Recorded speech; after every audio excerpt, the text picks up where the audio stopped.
Il est temps d'arrêter de brûler, d'extraire des mines. Nous ne faisons que creuser nos propres tombes. Notre planète change devant nos yeux, des profondeurs de l'océan aux plus hautes montagnes, des glaciers des montagnes à déserts les plus chauds. Les niveaux de la mer ne font qu'augmenter. Les océans sont plus chauds que jamais et ne font que se réchauffer de plus en plus rapidement. Une partie de la forêt amazonienne émet plus de carbone qu'elle n'en absorbe aujourd'hui. Et les annonces sur le changement climatique peuvent donner l'impression que nous sommes sur le point de changer notre parcours, mais c'est une illusion. Le dernier rapport qui a été publié sur la contribution des pays condamne le monde à une augmentation de 2,7 degrés. Et même si les récentes promesses étaient crédibles, et on peut se poser la question pour nombre de ces promesses, nous dirigeons vers une catastrophe climatique. Même dans le meilleur du scénario, les températures augmenteront bien au-delà des 2 degrés.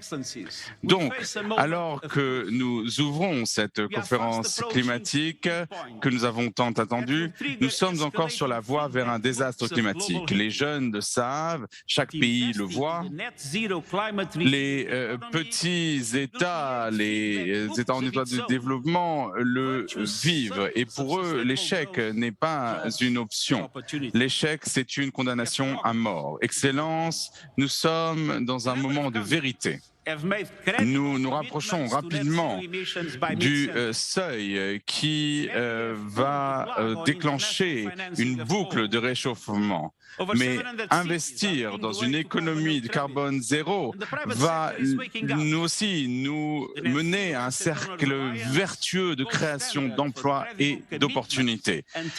Nous avons des progrès sur lesquels nous baser. De nombreux pays ont eu des promesses crédibles pour parvenir à carbone zéro d'ici le milieu du siècle.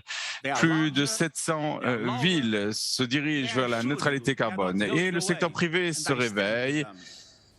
L'Alliance citoyenne pour les carbone zéro, qui est le standard, gère plus d'1 trillion de dollars en biens et encourage les industries.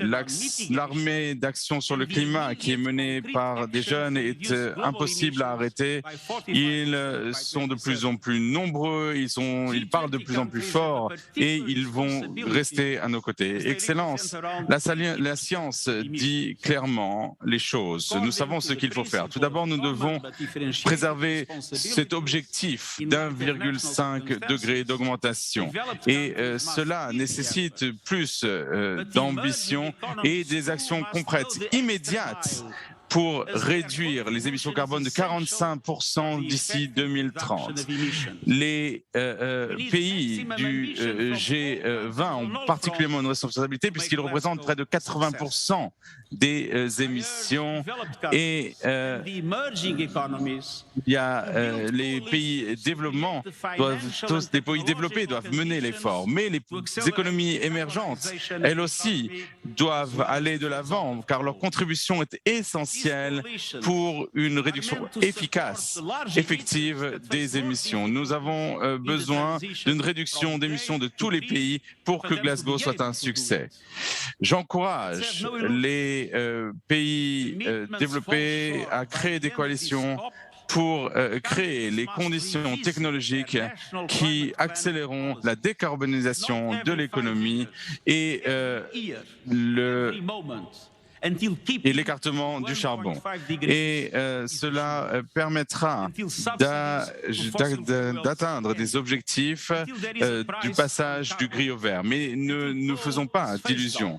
Si les engagements à la fin de cette conférence ne sont pas à hauteur des attentes, eh bien, les pays devront réviser leur plan climatique, pas tous les 5 ans, mais tous les ans, à chaque moment, jusqu'à ce que nous nous assurons que l'augmentation ne sera d'1,5 degré et qu'on mettra fin aux carburants fossiles, aux énergies fossiles, jusqu'à ce que charbon soit écarté. Mais nous devons aussi dire très clairement qu'il y a un déficit de crédibilité et beaucoup de confusion quant à la réduction des émissions et avec des expressions qui ont différentes significations et qui sont mesurées différemment. Et c'est pourquoi, au-delà du dispositif qui a déjà mis en place dans le cadre des accords de Paris, nous avons décidé de mettre en place un groupe d'experts pour mesurer et analyser les engagements carbone zéro des entreprises non technologiques. Nous devons aussi protéger les communautés vulnérables des dangers immédiats du changement climatique. Près d'1 milliard de personnes ont souffert de manifestations du changement climatique et cela ne va ne faire qu'augmenter. Mais l'adaptation fonctionne. L'agriculture intelligente, par exemple, sauve des emplois et tout doit être fait pour qu'on finance l'adaptation de ces communautés vulnérables. Le secteur public ainsi que les banques de développement devraient commencer à le faire aussi rapidement que possible.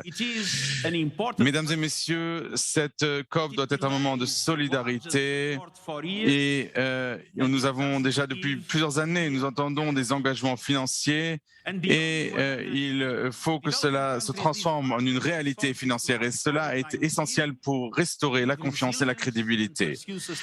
Je salue l'effort mené par le Canada et l'Allemagne.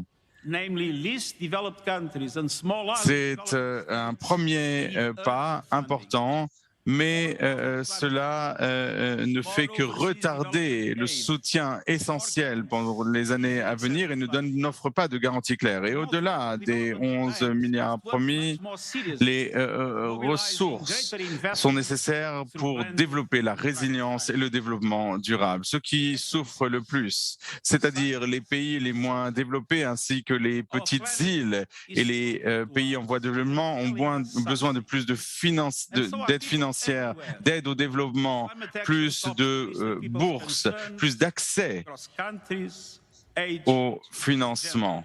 Et les banques de développement et les gouvernements doivent travailler plus sérieusement pour mobiliser les financements grâce aussi au marché privé. Excellence, notre planète nous parle et nous dit quelque chose. Et ainsi le fait la population dans tous les pays.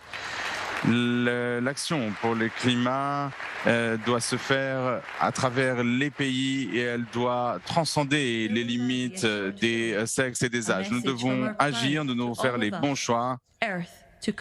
Au nom des générations futures, je vous encourage à choisir la solidarité, l'ambition à préserver notre avenir et à sauver l'humanité. Je vous remercie.